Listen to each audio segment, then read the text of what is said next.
Good afternoon. Here is our agenda for today on Wednesday the 14th. There's a question in your classroom for our bell ringer that we answered today. Just looking to see what your initial thoughts are or first thoughts are on what are human rights. So that's the question. Do your best on it. If you don't know exactly what they are, that's okay. That's what we're spending time in class looking at the next few days. The goal for today was to look at some of the ideas that we find in this Declaration of Human Rights. We didn't get quite through all of that, and I wasn't planning on it because there's a lot of good questions and discussions that come up throughout class about what those look like. So we'll be doing that today and tomorrow, maybe even do a little bit on Friday as well. We did talk about our assignment from yesterday, comparing different forms of government. So identified, different countries and their governments, and determining whether those governments were limited in their power or unlimited, and some examples about why we thought that way.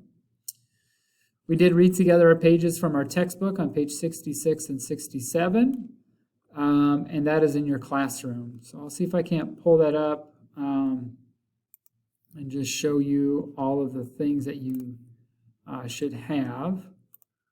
So in your classroom, you'll find, this will be fine. Here, I'll make it even better for the assignments.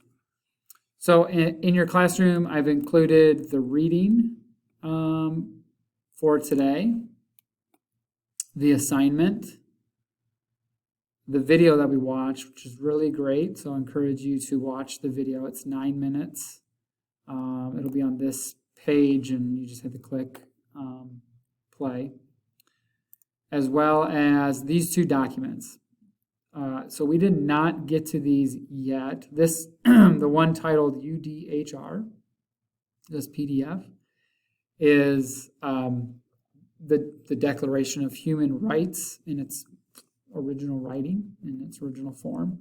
This is a student version, so taking what's in here and put it into kind of student language for us to understand a little bit better. We'll use both of those tomorrow on Thursday. For the assignment that we have here, we really just read through the section, which is really rather short, but we defined these two words and answered these three questions. Tomorrow in class, we'll dig deeper into the Declaration of Human Rights and answer this question, as well as doing some exploring on our own. So that takes us through today on Wednesday, and it'll give you some insight into what's going ahead on Thursday. Hope you guys are doing well, and I'll talk with you later.